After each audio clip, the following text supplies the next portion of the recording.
Dalam kehidupan sehari-hari, kita pasti menemukan berbagai fenomena permukaan bumi yang selalu mengalami perubahan. Mulai dari bentuk batuan, gerakan bumi, atau bahkan tingkat kesuburan tanah yang berbeda-beda di setiap wilayah.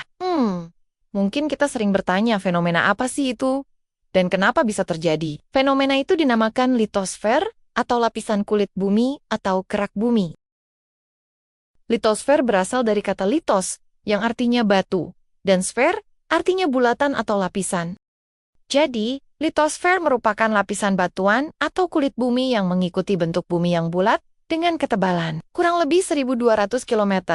Jadi litosfer adalah lapisan bumi paling luar, yang paling luas dan paling tipis. Karena itulah, lapisan ini sering dinamakan dengan kerak bumi. Coba perhatikan gambar berikut. Gambar berikut sudah cukup jelas bahwa lapisan kulit bumi kita memiliki 3 lapisan, di mana ada litosfer kerak bumi, astenosfer mantel bumi, dan barisfer inti bumi. Kerak bumi merupakan lapisan bumi yang paling atas dan mempunyai tebal 30 km sampai 40 km pada daratan, dan pada pegunungan ketebalannya bisa mencapai 70 km. Berat jenis rata-rata 2,7 yang terdiri dari unsur-unsur dominan berupa oksigen, silisium, dan aluminium, sehingga dinamakan lapisan sial. Astenosfer atau mantel bumi memiliki ketebalan sampai kedalaman 1.200 km dari permukaan bumi. Berat jenis lapisan ini antara 3,4 sampai 4. Unsur-unsur yang dominan pada selubung bumi adalah oksigen, silium, dan magnesium, sehingga dinamakan sima. Barisfer atau inti bumi. Lapisan ini diperkirakan mencapai kedalaman 5.500 km, banyak mengandung besi dan nikel, sehingga disebut NiF. Berat jenisnya antara 6-12. Dengan rata-rata ke 9,6, ketebalan inti bumi mempunyai jari-jari kurang lebih 3.500 km.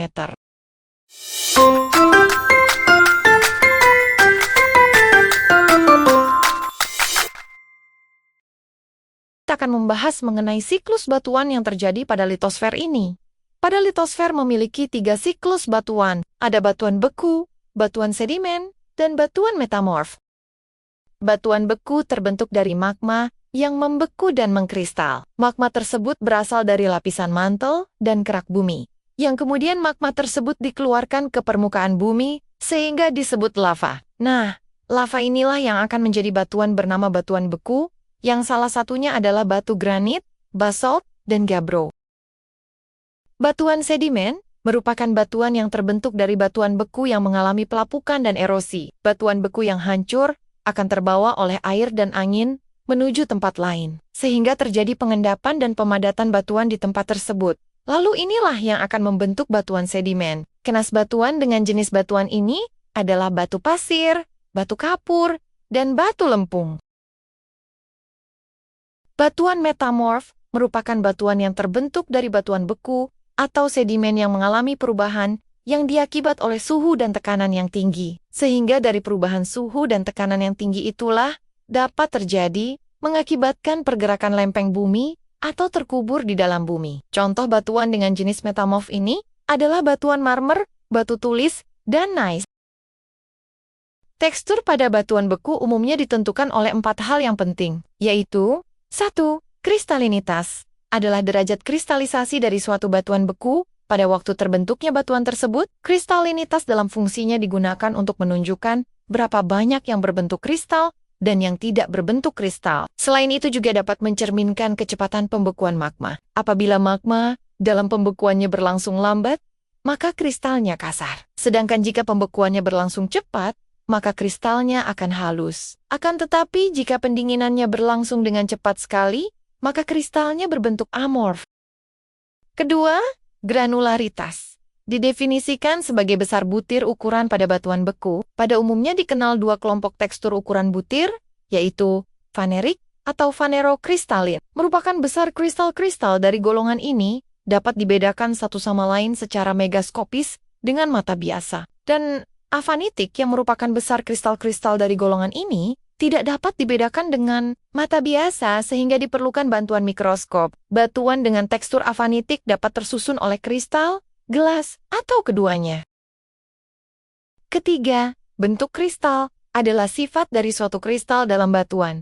Jadi bukan sifat batuan secara keseluruhan. Ditinjau dari pandangan dua dimensi, dikenal tiga bentuk kristal, yaitu euhedral, apabila batas dari mineral adalah bentuk asli dari bidang kristal; subhedral, apabila sebagian dari batas kristalnya sudah tidak terlihat lagi; dan anhedral, apabila mineral sudah tidak mempunyai bidang kristal asli.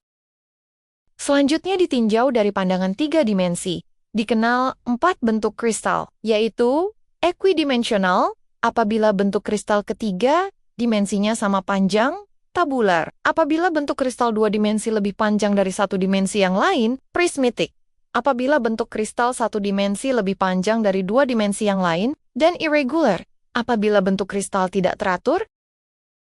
Dan yang keempat adalah hubungan antar kristal. Didefinisikan sebagai hubungan antara kristal atau mineral yang satu dengan yang lain dalam suatu batuan. Secara garis besar, relasi dapat dibagi menjadi dua, yaitu equigranular apabila secara relatif ukuran kristalnya yang membentuk batuan berukuran sama besar, dan inequigranular apabila ukuran butir kristalnya sebagai pembentuk batuan tidak sama besar. Mineral yang besar disebut fenokris, dan yang lain yang lebih kecil disebut massa dasar, yang bisa berupa kristal atau gelas.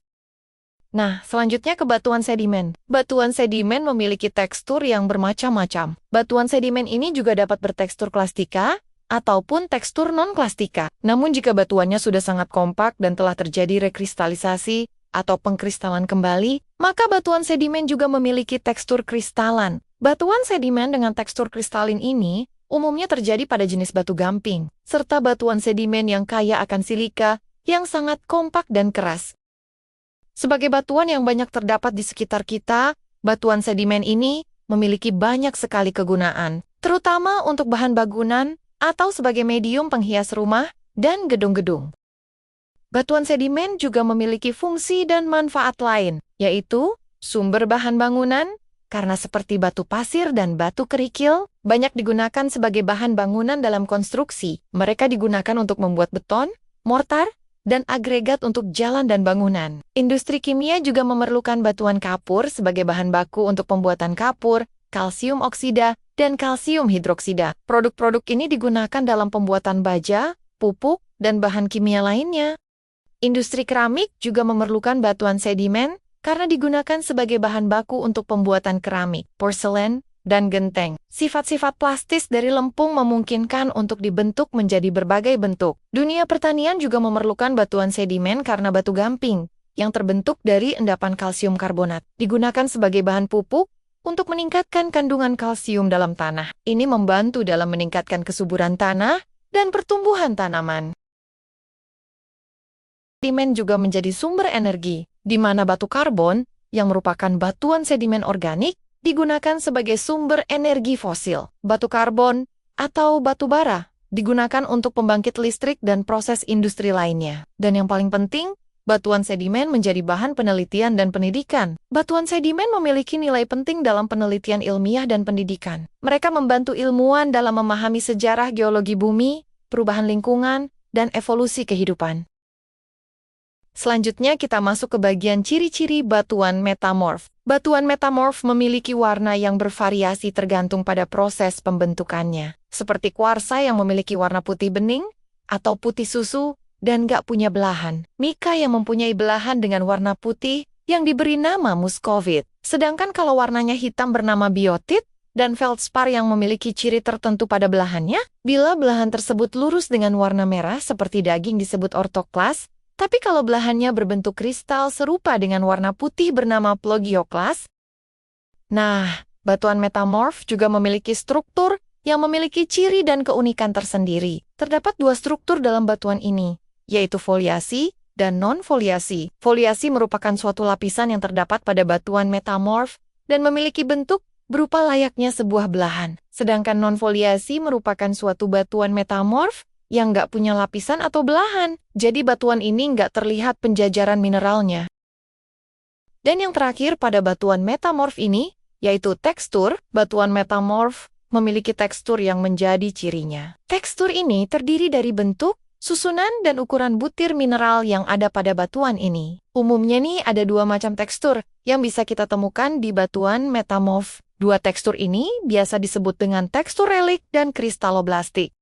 Tekstur relik disebut juga dengan sisaan merupakan suatu tekstur batuan asal yang masih bisa kita amati pada batuan metamorf tanpa bantuan alat khusus, alias kita bisa lihat dengan mata telanjang. Sedangkan tekstur kristaloblastik merupakan mineral yang terdapat pada batuan yang udah terkristalisasi. Tekstur kristalisasi ini terbentuk karena proses metamorfisme itu sendiri. Itu tadi adalah materi dari dinamika litosfer, ditinjau dari siklus batuannya. Semoga dengan materi ini, teman-teman bisa memahami tentang lapisan kulit bumi dan batuan-batuan penyusunnya.